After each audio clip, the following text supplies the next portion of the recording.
make sure you have a chance to ask us any questions, to ask our two couples with us here tonight. Please join me in giving a round of applause to Carlos and Catherine Green, for the very last couple.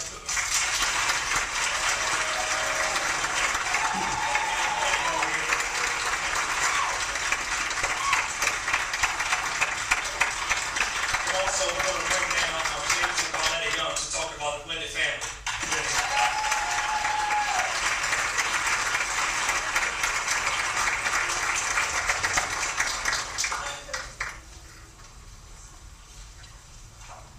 Okay, we just want more round of applause, like I said.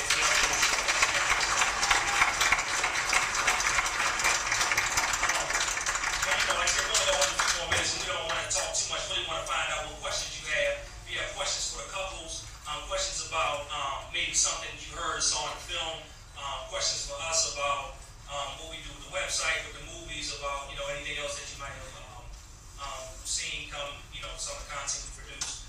Please let us know. Just raise your hand.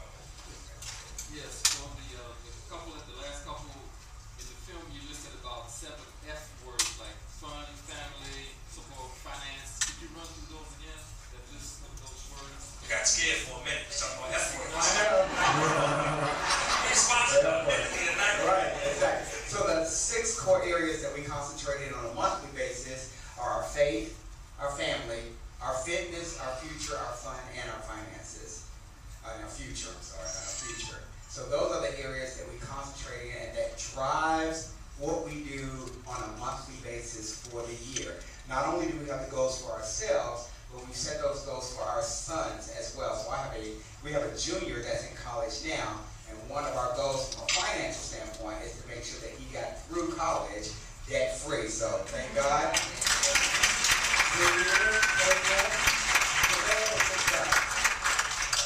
Questions? I saw somebody else has their hand up. Okay. How do you choose or how do you select the families that you portray? Okay, so questions about how we selected the families that we picked. Through the work we've been doing through the website, by doing these films, the amazing part about it is so many great couples, singles, professionals that we meet really on nights like tonight. So tonight we'll probably, just leading up to the screen, we've met a bunch of people, talked to them online, on Twitter, Facebook, meeting them face to face. After the screening, we'll be over at our table, so I'm sure there'll be people coming up to meet us, and we can start to build these relationships. So when we have a film, that's the network of people we reach out to. Maybe it was someone we met one time, they told us, something about their story, situation that kind of clicked, and then when we were ready, we came to them. Otherwise, we might put a feeler out to some of the marriage professionals. We might reach out to an organization like Bethany that we know works with couples and say, okay, these are the kind of couples and stories we're looking for, and then they'll reach out, put the feelers out, and then we kind of start the process that way. All right. Any more questions?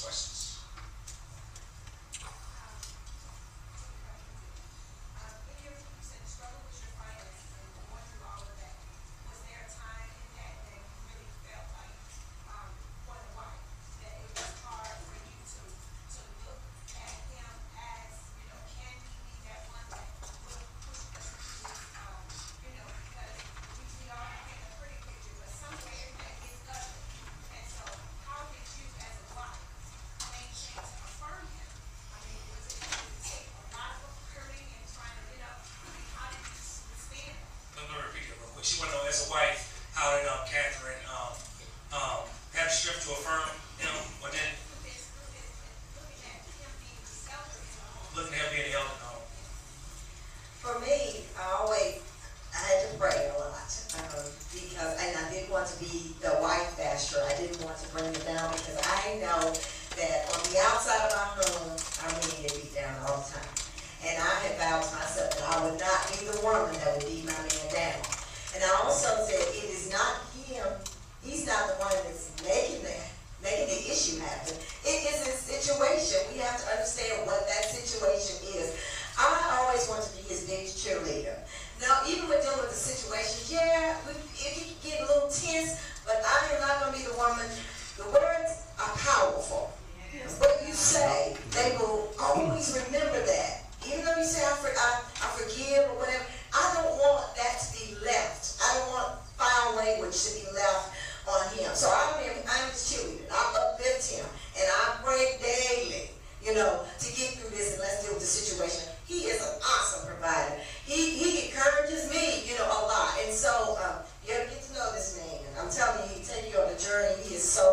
wonderful. He loves to see people push forward. That's the way I deal with it. That's the way I deal with it.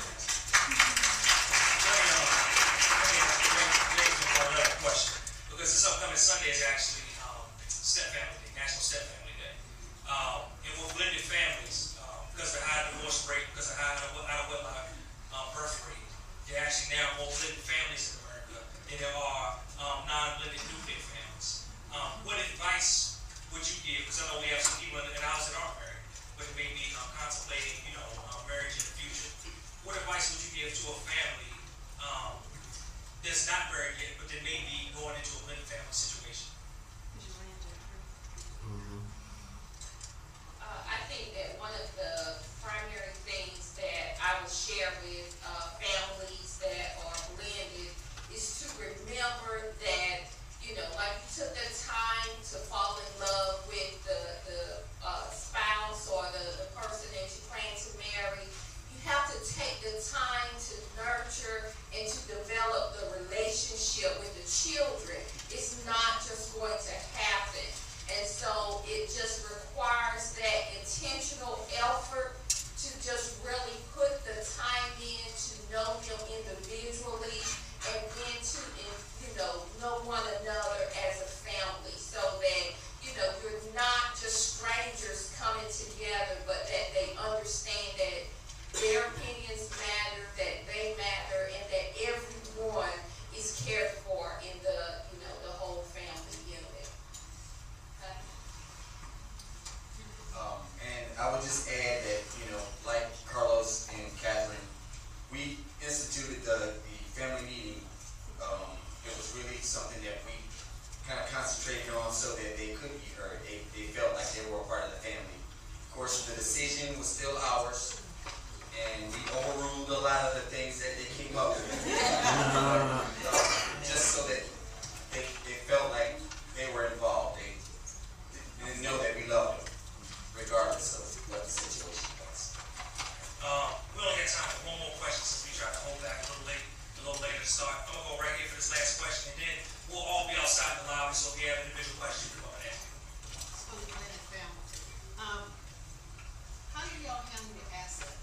Because you came with something, he came with something, and how do you handle that in a blended family? Yeah, the question is a blended family, how do you handle your assets because you both came into a relationship? So, Well, we were of the mind that God said that we were to come together as one, and so we did not separate our finances or our assets to say, okay, this is in a box by itself, we'll share the bed and the family and everything else, but the finances will be set apart.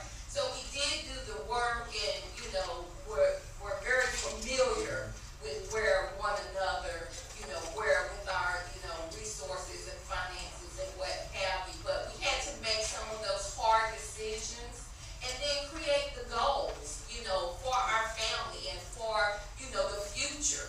But that required us coming together and to, really decide that this isn't about me or my stuff, but this is about us and our stuff and our family. And so we made the decision that it was going to be one pot, and that was, a decision that we made together. I think she covered it. sorry, please give a couple more rounds of applause. Like I said, if you have any additional questions, they'll be out in the lobby. We'll be out in the lobby as well. We would love to meet you. Special on DVDs again, 1 for 20, 2 for 30, 4 for 60. There we go. So I'll be saying off my tongue. That's it. Okay. Yeah, so stop by the Bethany table as well, register, find out information.